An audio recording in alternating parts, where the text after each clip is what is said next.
શ્રીમદ ભાગવતની અંદર જોઈ ગયા કે વિશુદ્ધ પ્રેમ કેવો હોવો જોઈએ.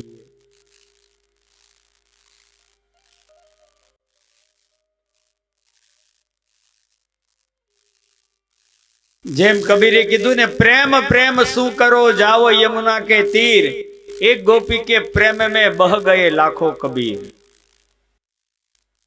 મારો આની પ્રત્યે પ્રેમ, આની પ્રત્યે, અરે પ્રેમ જોવો હોય તો યમુનાને કાંઠે જાઓ. ગોપીનો પ્રેમ કૃષ્ણ પ્રત્યે કેવો છે.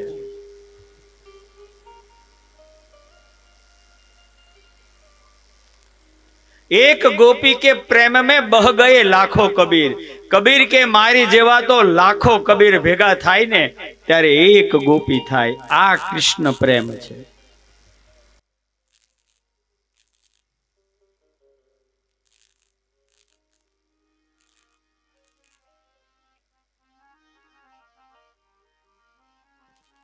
प्रेम जम अनंत हो गया, रोम रोम संत हो गया. अरे हजार गावનું છેટું હોય પણ જે પ્રેમ હોય ને, કોનો કોની સાથે હોય એ મેં આપણે કાલને જણાવ્યું. સાગર ને ચંદ્ર સાથે કેવો પ્રેમ છે, સૂર્ય અને કમળ સાથે કેવો પ્રેમ છે, અરે વાદળ ગરજા અને મોર સાથે કેવો પ્રેમ છે, અને ભમરાને અને માલતી સાથે કેવો પ્રેમ છે.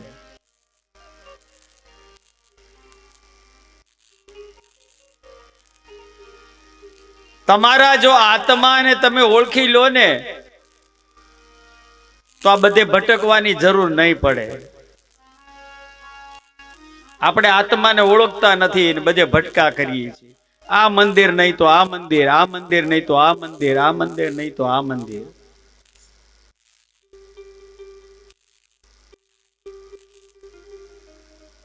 અહીંયા જેટલા બેઠા છે ને, કોઈ પણ ને પૂછી લો, તમે 4 ધામ જાઓ કે જાત્રા કરવા જાઓ કે હિમાલય સુધી જાઓ, પણ હાશ ક્યાં આવીને થાય?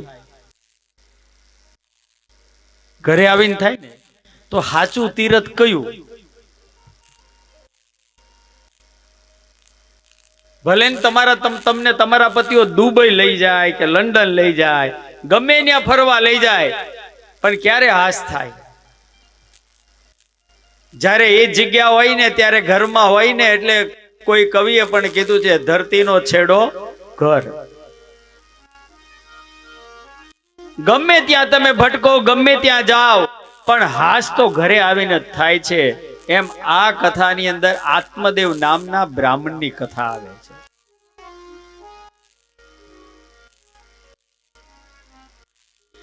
આત્મદેવ નામના બ્રાહ્મણની કથા એટલે બ્રાહ્મણ ધનવાન હતો, જ્ઞાની હતો.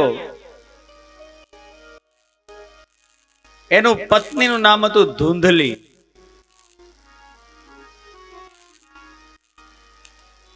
આ આત્મદેવ વિચાર કર્યો કે મારા લગ્નને 10 વર્ષ થઈ ગયા પણ કોઈ સંતાન નથી.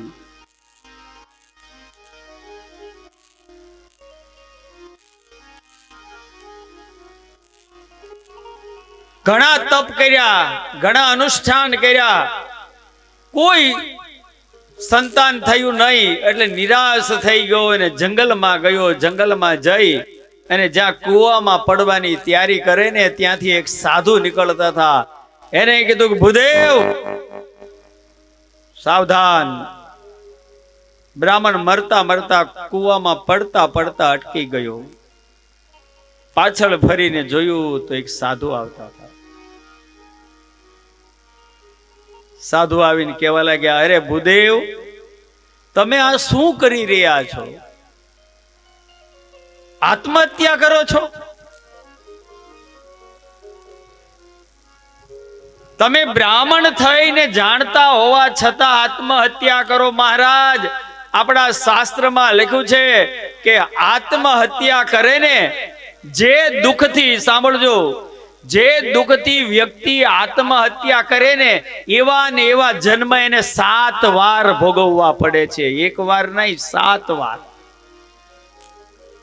અને તમે આત્મહત્યા કરવા નીકળ્યા? આટલા મહાજ્ઞાની શા માટે? ત્યારે આત્મદેવ બ્રાહ્મણે સાધુને કીધું, મહારાજ, મારે ઘરે ધન ભરપૂર છે, હું જ્ઞાની છું, કેટલા અનુષ્ઠાન કર્યા, પણ મારે ત્યાં કોઈ સંતાન નથી.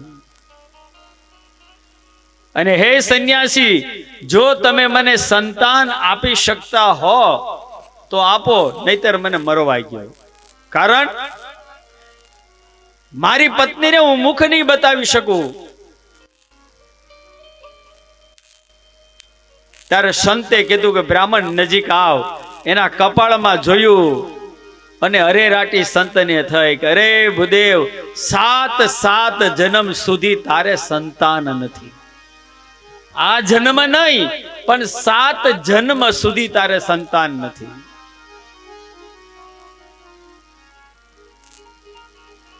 હવે સંત એને ઉપદેશ આપે છે કે ભૂદેવ, પરમાત્માએ તમને સંતાન નથી આપ્યા ને તો પરમાત્માનો ઉપકાર માનો. કારણ કે તમને ભજન કરવાનો તમને મોકો આપ્યો છે.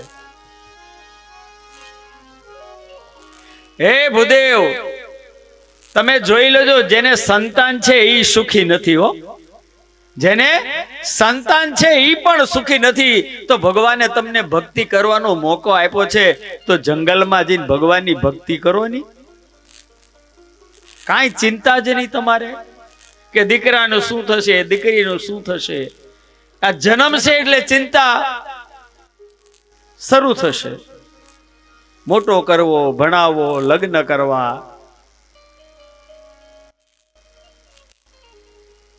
માટે હે ભૂદેવ, તમે ભક્તિ કરો.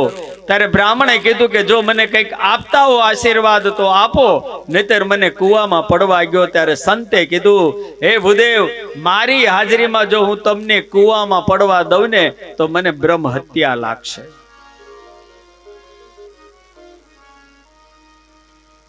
તો કે તો મને ફળ આપો. ત્યારે સાધુએ પોતાની જોડીમાંથી એક ફળ લીધું ને કીધું કે લે ભૂદેવ, આ ફળ તને આપું છું, આ તારી પત્નીને આપજે. અને પત્ની આ ફળને આરોગ છે ને, જ્યાં મારા આશીર્વાદ છે, 9મે મહિને તારે ત્યાં દીકરાનો જન્મ થશે. પણ હજી ચેતવું છું, ભક્તિ કર. તો કે નહીં, આશીર્વાદ જ આપો, દીકરો થાય. આલે ફળ. ઈ ફળ આપી દીધું આત્મદેવ બ્રાહ્મણને. તારે ત્યાં 9મે મહિને સંતાન થશે. અને રાજી થઈ અને હરખભેર પોતે પોતાના ઘરે આવ્યો. પોતાના ઘરે આવી અને આત્મદેવે પોતાની પત્ની ધુંધલીને આ ફળ આપ્યું કે લે, આ ફળ આરોગજે. એક સાધુ મળ્યા હતા અને સાધુએ મને આશીર્વાદ આપ્યો હતો કે આ ફળ તારી પત્ની આરોગ છે ને, ચોક્કસ સંતાન થશે. રાજી થઈ ગયો બ્રાહ્મણ, પત્નીને આપ્યું. પત્ની છે ને ધુંધુકારી, કેવી હતી? આળસુની પીર. બ્રાહ્મણની પત્ની આ ધુંધુકારી આળસુની પીર હતી. વિચાર કરવા લાગી કે આ પતિએ તો ફળ આપ્યું છે, ફળ હું ખાઈશ, ઈ આરોગીશ, મારે ગર્વ રહેશે. 9 મહિના સુધી એને મારે પેટથી ઊંચકવો પડશે અને પછી પ્રસવ પીડા થશે. આ પછી પીડા વેઠવવી પડશે. આ બધું મારે ભોગવવું પડશે. ચિંતામાં બેઠીને ત્યાં જ એની બેન આવી. ચિંતામાં એની બેન આવી અને બેન આવીને કહેવા લાગી, શું બેન ચિંતા કરે છે? ત્યારે ધુંધળીએ કીધું કે જોની, આ તારા બનેવી ફળ કોક સાધુએ આપ્યું છે, હું ખાઈશ, મારે ગર્વ રહેશે અને આ બધી મારે પીડા ભોગવવી પડશે. ત્યારે એની બેન કહેવા લાગી, બેન, ભગવાનની તારા ઉપર કૃપા છે એટલે પૈસા અઢળક છે તમારે, અને અમારી ઉપર કૃપા કેવી છે કે સંતાનની લાઈન છે પણ પૈસા નથી. હવે એક કામ કર, મારે આજે 1લો મહિનો ચાલે છે, મારે જે બાળક થશે એ બાળક હું તને આપી દઈશ, એ બાળકની બારોબાર તું મને પૈસા આપી દેજે, અને તું તારે ખોટું નાટક કરજે કે હું ગર્ભવતી છું, ગર્ભવતી છું, ગર્ભવતી. અને ધૂંધળીને લાગ્યું કે નહીં, સારું. મનમાં નક્કી કર્યું તો કે આ ફળનું શું કરવું, તો ઘરમાં જ ગૌશાળા હતી, ગાયને નાખી દીધું, અને એ ફળ કોણ ખાઈ ગઈ? ગાય. સમય જતા આ ધૂંધળી કહેવા લાગી પોતાના પતિને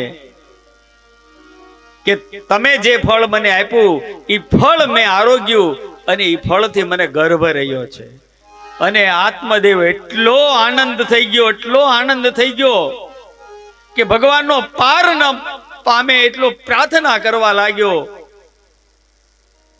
અને ધૂંધળીએ પાછું કેવું નાટક રચ્યું, હવે તમે છે ને અનુષ્ઠાન કરવા બેસી જાઓ, તમે રૂમની અંદર અનુષ્ઠાન કરવા બેસી જાઓ, અને મારા ઘરે જે સંતાન આવે એ સારા સંસ્કાર આપે, સંસ્કાર આવે એવું અનુષ્ઠાન કરો.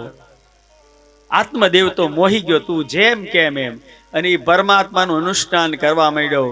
9મે મહિને આ બાજુ એની બેનને ત્યાં દીકરાનો જન્મ થયો. રાતના અંધારામાં એને આપી ગઈ, અને સવાર પડી ત્યારે ધૂંધળીએ પતિદેવને જગાડ્યા કે રાતના કેટલી બૂમ પાડતી હતી, કેટલી બૂમ પાડતી, પણ તમે આવ્યા જ નહીં, અને ભગવાનની કૃપાથી મારે પ્રસવ થઈ ગયો, અને જો દીકરાનો જન્મ થયો. આત્મદેવ તો એટલો રાજી થયો, એટલો રાજી થયો, ભગવાને મારા ઉપર કૃપા કરી અને દીકરો આપ્યો. આ બાજુ રાતના જ એની બેનને જેટલા જોવે એટલા પૈસા આપી દીધા. પણ કુદરત કરે ને, જે ફળ આપ્યું હતું સંતે એ ગાયને નાખી દીધું. આ બાજુ સવારે એમ કીધું ધૂંધળીએ આત્મદેવ નામના બ્રાહ્મણને કે મારે ત્યાં દીકરાનો જન્મ થયો. એ રાજી થયો, અને બીજો એને હર્ષ કયો થયો? ગાયે જન્મ આપ્યો બાળકનો.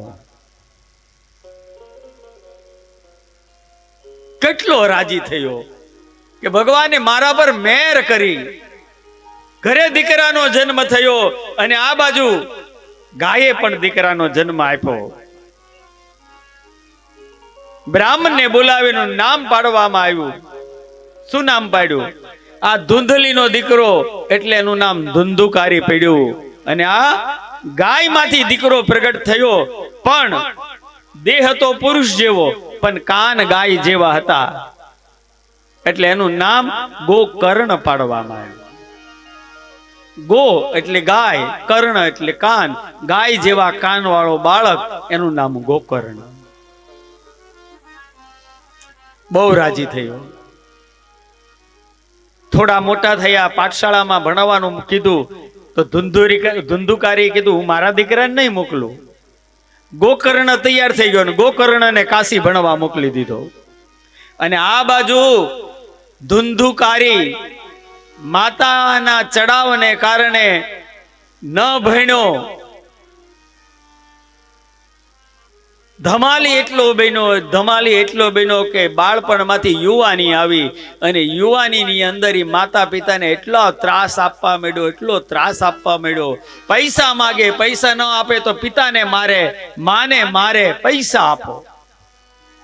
જુગારમાં, દારૂમાં, વેશ્યાગમનમાં આ પૈસા વાપરવા માંડ્યો. અને ત્યારે ધુંધુકારીને જોઈને આત્મદેવ કેવા લાગ્યો કે હે ધુંધુકારી, ઓલા જંગલમાં મને સાધુ મળ્યા હતા, અને સાધુએ કીધું હતું કે હે ભૂદેવ, જેને દીકરા છે એ સુખી નથી, તને તો ભગવાને દીકરો નથી આપ્યો, તો ભગવાનનું ભજન તો કર, ભજન કરવાનો મોકો મળ્યો છે.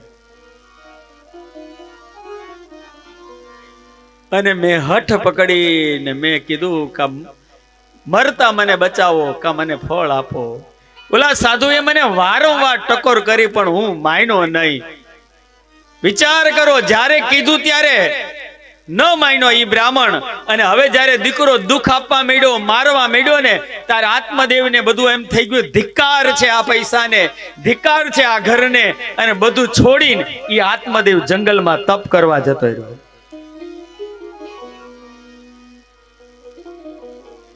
લોકો કહે ને ત્યારે તમે ન માનો, પણ તમારી ઉપર જ્યારે વીતે ને ત્યારે તમને ખબર પડે કે આ સાચા હતા.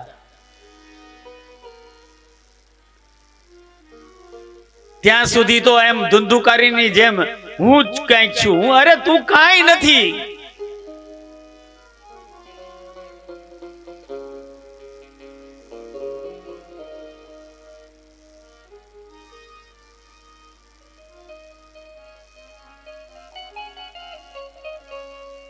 હુકમ થાય ને, હુકમ થાય ને,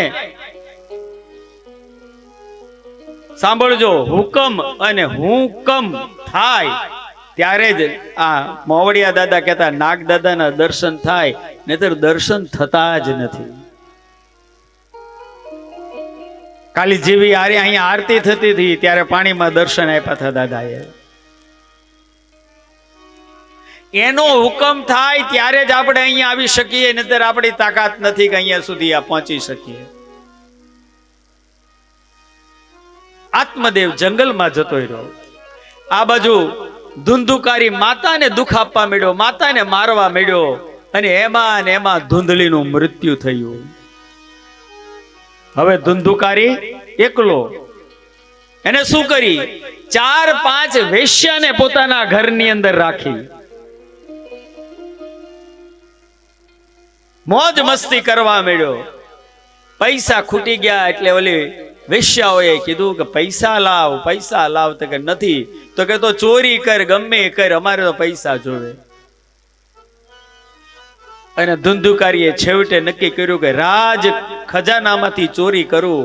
અને રાજ ખજાનામાં ચોરી કરવા ગયો, ઘણું ધન લાવ્યું, અને ધન લાવી અને આ પોતાની ગણિકાઓ ઘરમાં જે 5 રાખી હતી ને એને આપી. લે,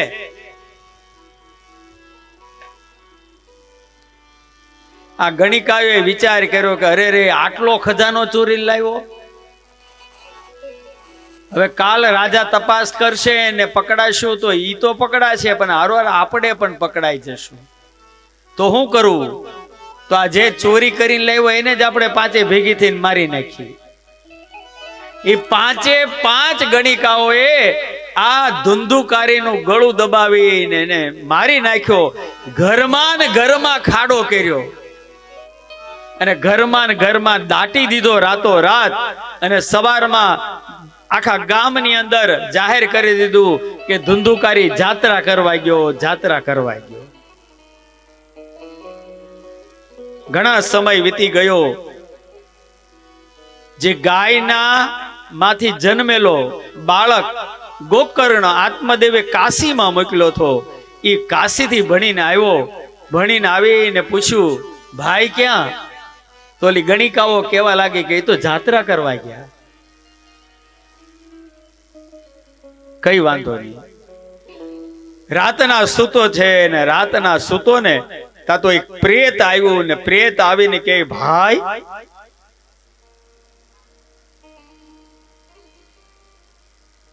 મને મુક્ત કર. ગોકર્ણ જોવે કે કોણ, આજુબાજુ નજર કરે, કોઈ દેખા નહોતી. ભાઈ હું ધુંધુકારી તારો ભાઈ. હાથમાં જળ લીધું ને અંજલિ છાટી. જે પ્રેત હતું એ પ્રત્યક્ષ હાજર થયું.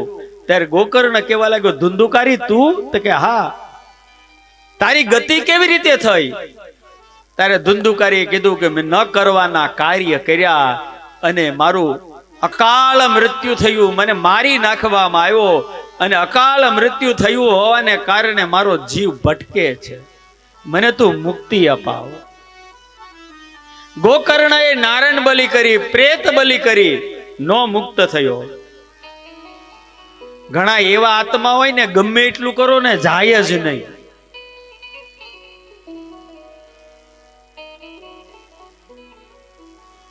સવારના પરમાં સૂર્ય ઉપાસના કરી, સૂર્યને અર્ઘ્ય આપ્યા, સૂર્યનારાયણને પ્રાર્થના કરી. હે પરમાત્મા, મારો ભાઈ પ્રેત યોનિમાં છે, એના માટે હું શું કરું? સૂર્યનારાયણે ઉપાય બતાવ્યો. તું વેદ ભણીને આવ્યો છે, એના મોક્ષાર્થ માટે શ્રીમદ ભાગવત પારાયણ કર. એ પારાયણને કારણે જ એ પ્રેત યોનિમાંથી મુક્ત થઈ અને મોક્ષ ગતિને પામશે. જેવી આજ્ઞા. અને આ સવારમાં સારું મુહૂર્ત જોઈ અને ગોકર્ણએ શ્રીમદ ભાગવત કથા પારાયણનું પ્રારંભ કર્યો. અને પ્રારંભ કરતા એક વાસ હતો, એ વાસની અંદર ધુંધુકારી નામનો પ્રેત આવીને બેસી ગયો. 7 દિવસ ગોકર્ણએ શ્રીમદ ભાગવત કથા કરી. રોજ ઈ વાસ હતો ને, વાસને 7 ગાંઠ હતી.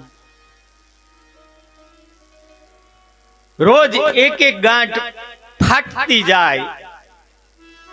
એમ 7 દિવસની અંદર એમ કહેવાય 7 ગાંઠ ફાટી. અને એ જે પ્રેત બનેલો ધુંધુકારી હતો ને, એને વૈકુંઠમાંથી વિમાન લેવા આવ્યા અને એનો મોક્ષ થયો. બોલીએ ભાગવત ભગવાન કી. 7 દિવસમાં એ મોક્ષ થયો.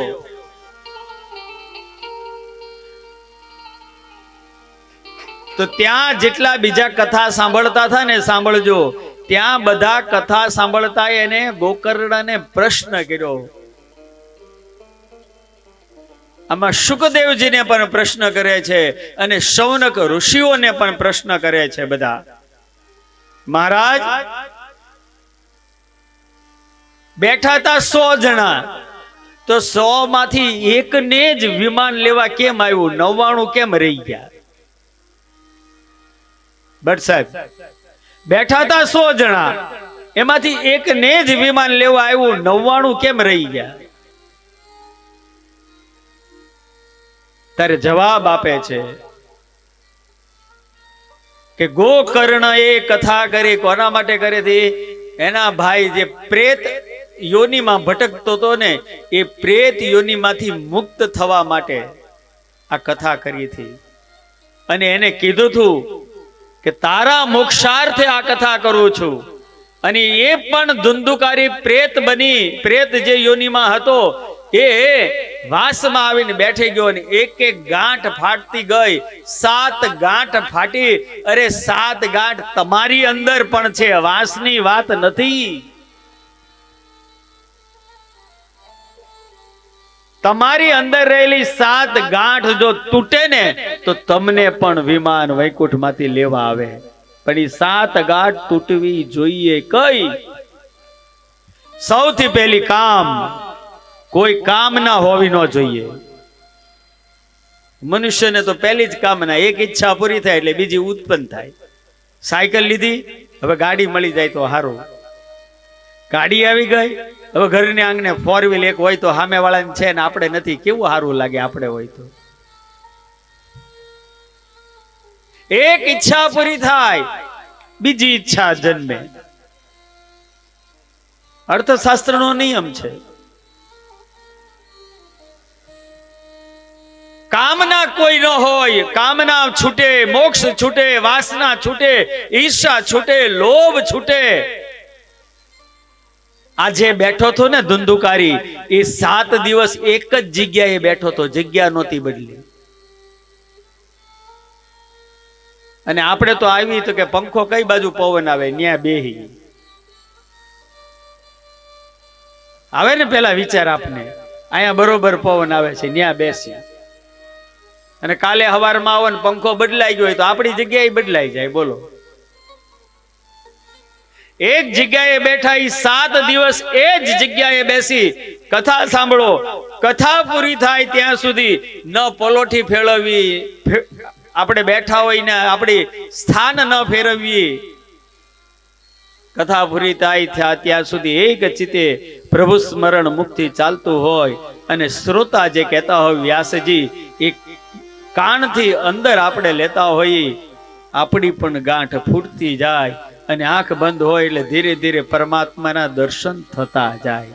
આ ભાવના હોવી જોઈએ. હરિ શરણમ હરિ શરણમ હરિ શરણમ હરિ શરણમ હરિ શરણમ હરિ શરણમ હરિ શરણમ હરિ શરણમ. બધા બોલો.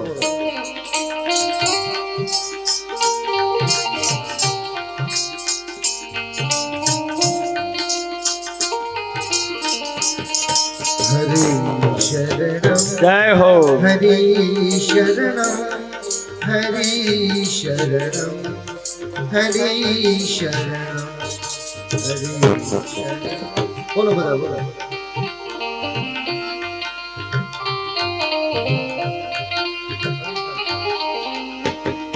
હરિ શરણમ હરિ શરણમ હરિ શરણમ હરિ શરણમ હરિ શરણમ હરિ શરણમ હરિ શરણમ હરિ શરણમ હરિ શરણમ હરિ શરણમ હરિ શરણમ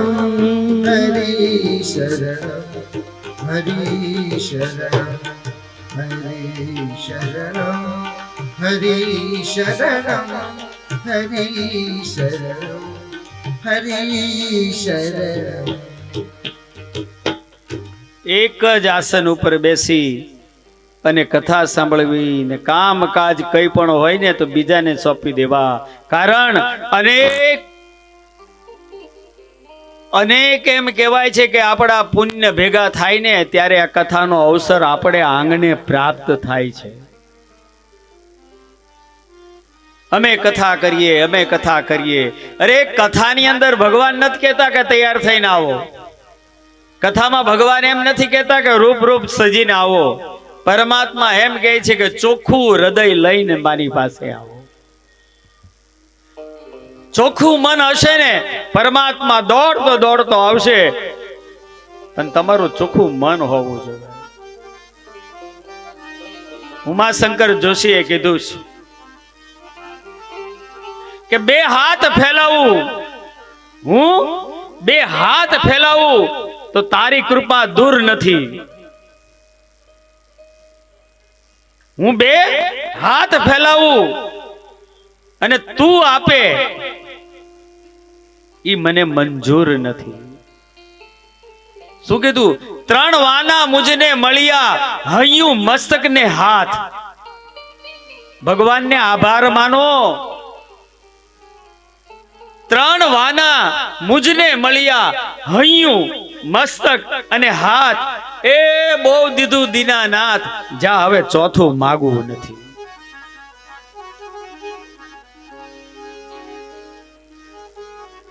હું બે હાથ ફેલાવું તો તારી ખુદાઈ દૂર નથી, પણ હું માગું અને તું મને આપ એ મને મંજૂર નથી. ગમે તેવો પાપી માણસ હોય, ભાગવતમાં કહે છે વ્યાસજી, ગમે તેવો પાપી માણસ હોય, જો શ્રીમદ ભાગવત કથા સાંભળે ને તો એનું હૃદય શુદ્ધ થઈ જ જાય છે અને એના હાથે થતું પાપ અટકે છે અને પૂર્વ થયેલા પાપનો વિનાશ થાય છે. આવો ભાવ હોય અને કથા સાંભળતા સાંભળતા પાપનો પસ્તાવો કરે અને આંખમાંથી ધીરે ધીરે ધીરે અશ્રુ વહેતું જાય ને તો શુકદેવજી કહે છે કે માનવનું હૃદય શુદ્ધ કરે છે. આ ભાવ જોઈએ. એક જ આસન પર બેસી કથા સાંભળે, પ્રભુ સ્મરણ કરે, મન ભગવાનમાં રાખે, મોબાઈલ સાયલન્ટ રાખે, ગમે એટલા કોલ આવ્યા હોય, કેવળ ભગવાન, કેવળ ભગવાન. ન આઘી પાછી કરવી, હું ભલું ને મારો ભગવાન ભલો. આ 7 દિવસ મારે ભગવાનને સમર્પિત કરવા છે, ત્યારે ભગવાન મળે.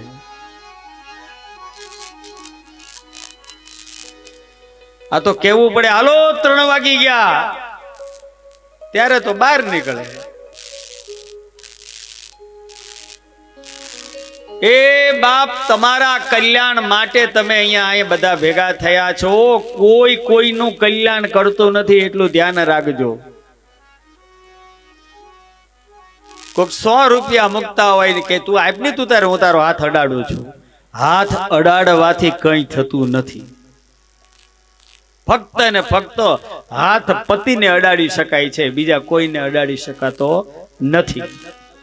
કારણ તમે એના અર્ધાંગીની છો, એટલે અડધું અંગે તમે સમર્પિત કર્યું છે. એટલે ઈ મુકતા હોય ને તમે હાથ અડાડો, યોગ્ય છે.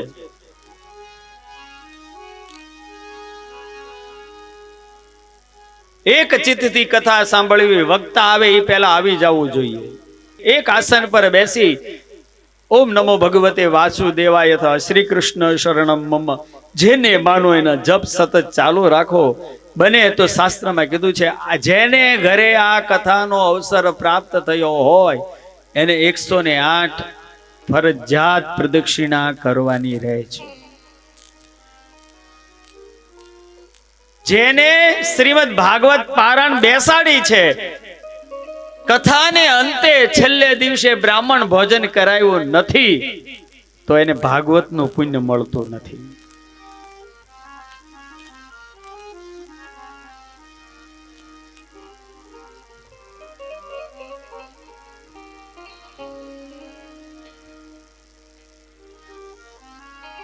અરે જેને જેને ત્યાં અમારી કથા હોય છે ને, તમને કહું, હમણાં સુરતની અંદર બાવાશ્રીની કથા હતી, દ્વારકેશ બાવા જેજેની. એમાં આચાર્ય તરીકે હું હતો. એક વ્યક્તિ દરરોજ સજોડે,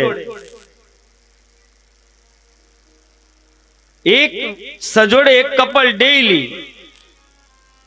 કથાનો ટાઈમ 3 વાગ્યાનો હતો.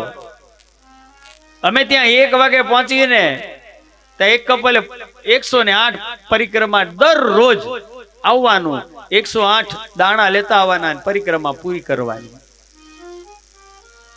હું તો તમને 7 દિવસમાં કહું છું કે 108 પૂરી કરજો. અને જો પરમાત્મા કૃપા કરે તો રોજ કરો તો તમે તમારું કલ્યાણ કરો છો. તમે કઈ મારું કરતા નથી. તારું તારા હાથે. એ જે કરેલું હશે ને એ હાથે આવશે, અને જે લઈ લીધું હોય ને મૂકી દીધું હોય ને એમનેમ રહેશે, હારે કાંઈ આવવાનું નથી.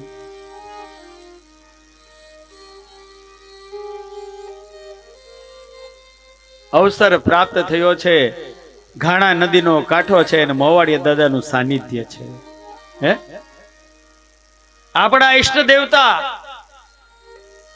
આપણા કુળ દેવતા, એના સાનિધ્યમાં બેઠા છે અને આ ગુણગાન ગાઈએ છીએ. આત્મદેવ નામનો બ્રાહ્મણ, એની પત્નીનું નામ શું કીધું? ધુંધળી. એનો દીકરો કોણ? ધુંધુકારી. એની બેન. હવે સાંભળજો, આ કથા આપને જગાડવા માટે છે. આત્મદેવ એટલે કોણ? એ કથામાં કહે છે, આત્મદેવ એટલે આપણી અંદર રહેલો ધબકતો જીવાત્મા, બીજું કોઈ નથી.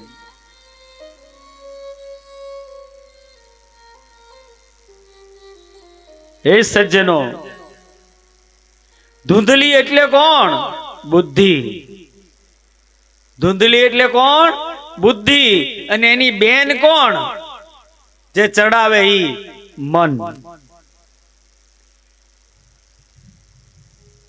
તમે તમારું મન કે ઈ તમે કરો છો કે બુદ્ધિ કે ઈ કરો છો?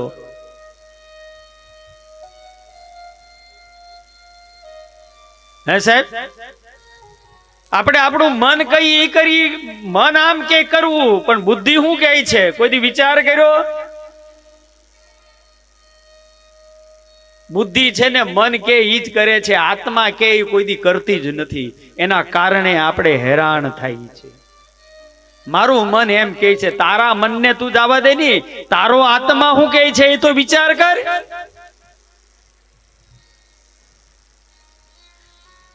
ભાગવતમાં કહે છે કે તમે સંકટમાં ફસાયેલા હો અને કોઈ રસ્તો ન મળે ને તો ધ્યાન ધરીને બેસી જાઓ અને તમારા આત્માથી અવાજ આવશે કે હે માનવ તું આ કર. એ આત્માથી અવાજ આવ્યો અને ઈ કાર્ય કરો તો તમે સફળ થાવ. પણ આપણે એમ બેઠા હોય ને મારું મન આમ કહે છે આમ કરો, તો તારું મન કહે ને એટલે જ હેરાન થાય છે.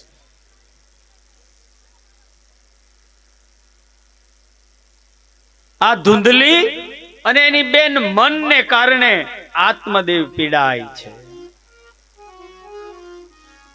કથાના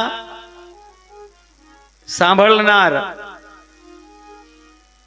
જે 7 દિવસ સુધી નિયમ પાળવા હોય છે, એક આસન હોવું જોઈએ, જમીન પર સૂવું જોઈએ, બ્રહ્મચર્ય પાળવું જોઈએ અને 7 દિવસ સુધી નખ, વાળ કે દાઢી એ કોઈ પણ કટ ન થવું જોઈએ.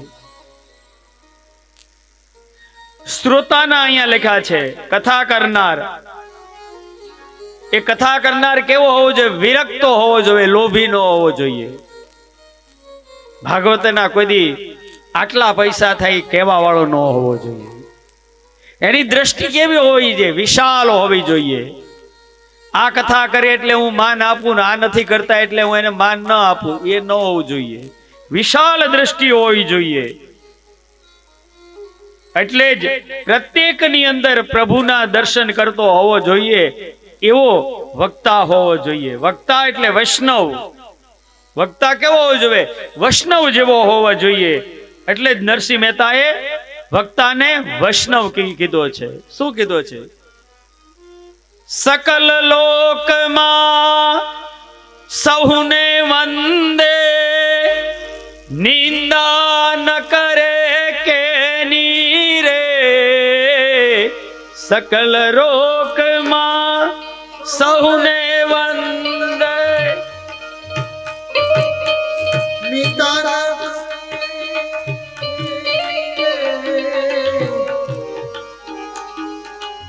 વાય કાચ મન નિશ્ચલ રાખે, ધન ધન જનની તેની રે.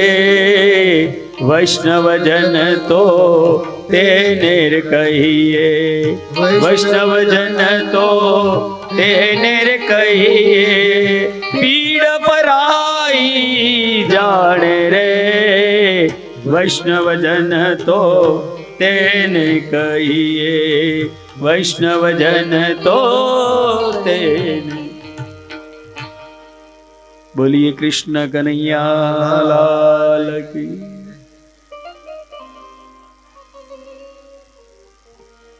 પ્રથમ સ્કંદની અંદર પ્રવેશ કરતા પહેલા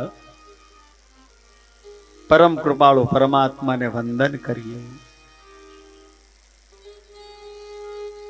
જન્માંધશ્યતોન્વયાદિતરતો સ્વાર્થેષ્વભિઘ્નસ્વરાટ. ધેને બ્રહ્મહૃદાયાદિકવયે મુહ્યન્તિ સૂરયા. તેજો વારિમૃદા યથા વિનિમયો, યત રાત્રિ સર્ગો મૃષા. ધામ્ના સ્વેન સદા નિરસ્તકુહકમ, સત્યમ પરમ ધીમહિ, સત્યમ પરમ ધીમહિ. જકારથી ભાગવતનો પ્રારંભ થાય છે. કોઈ ગ્રંથનો, કોઈ પુરાણનો જકારથી પ્રારંભ થતો નથી. એક જ શ્રીમદ ભાગવત છે જેનો જકાર શબ્દ પેલો આવે છે, જન્માંધસ્ય. અને છેલ્લે શું વ્યાસજી મૂકે છે? સત્યમ પરમ ધીમહિ. સત્ય એ જ શ્રેષ્ઠ છે, એ જ પરમ છે. વેદ રૂપી કલ્પ વૃક્ષનું આ ફળ છે એ વૈકુંઠમાં હતું. એ વૈકુંઠમાં લાવીને નારદજીએ વ્યાસને આપ્યું. વ્યાસજીએ જેના પુત્ર સુખદેવજીને આપ્યું અને સુખદેવના મુખમાંથી નીકળેલું પરમ આનંદ રસ અમૃત જેવું આ જ્ઞાન વ્યાસજીએ ના શિષ્ય સુત દ્વારા મુમુક્ષુ જનોને પ્રાપ્ત થયું છે. નિમિષારણ્યની અંદર બધા 88,000 ઋષિ મુનિઓ ભેગા થયા. એ 88,000 ઋષિ મુનિઓએ 1000 વર્ષ સુધી ચાલે એવો મોટો યજ્ઞ કરતા રહ્યા હતા. ત્યારે 88,000 માંથી મુનિ સૈનિકોએ 6 પ્રશ્ન કર્યા છે. જો ભાગવતની અંદર પ્રથમ સ્કંદમાં 6 પ્રશ્ન આવે છે. એ 6 પ્રશ્ન બહેનો તમારામાં પણ આવે ને ભાઈઓ તમારામાં પણ આવે. હું તો એમ કહું, ભાગવતમાં એટલું કહે છે કે તમારા મનમાં કોઈ પણ પ્રશ્ન હોય ને, સવાલ, એ સવાલ લખીને તમારા પાકીટમાં અથવા ખીચામાં મૂકી ગયો. મારો ભગવાન આ પ્રશ્ન છે એનો જવાબ 7 દિવસમાં મને મળવો જોઈએ પૂછ્યા વગર. અને એ ચિઠ્ઠી તમારા પોકેટમાં મૂકી ગયો અને 7 દિવસની અંદર હું ગેરંટી સાથે કહું, તમે મને પ્રશ્ન પૂછ્યો નથી પણ એ પ્રશ્નનો જવાબ ભાગવત 7 દિવસમાં તમને આપે અને આપે જ. આ ભાગવતનું પુરાણનું મહત્વ છે. મનમાં કોઈ પણ શંકા હોય ને, પ્રશ્ન મનમાં નક્કી કરી લો, 7 દિવસમાં એનો જવાબ તમને આપશે.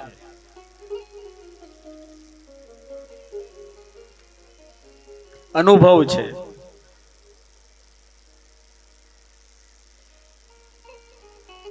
એક બેન ને અમારી કથા સુરતમાં હતી, અધીરાઈ થઈ ગઈ. 5મે દિવસે આવીને રડવા મળી. કેમ બેન રડો? એ કે મેં જે પ્રશ્ન લખ્યો છે તમે પ્રશ્ન સુધી પહોંચો છો અને તરત જ પાછા બીજે ટર્ન લઈ લો છો કથામાં, અને મારો જવાબ આવતા આવતા રહી જાય છે, તો મારી શું ભૂલ થઈ ગઈ? મેં કીધું ભગવાન તમને તપાવે છે કે આને હજી સહન શક્તિ છે કે નહીં, હજી ધીરજ છે કે નહીં. હજી બેન 2 દી ખમી જાવ તો જવાબ મળી જાત. એમ ભગવાન તમને મને બધાને તપાવે છે કે આને સહન કરવાની તાકાત કેટલી છે.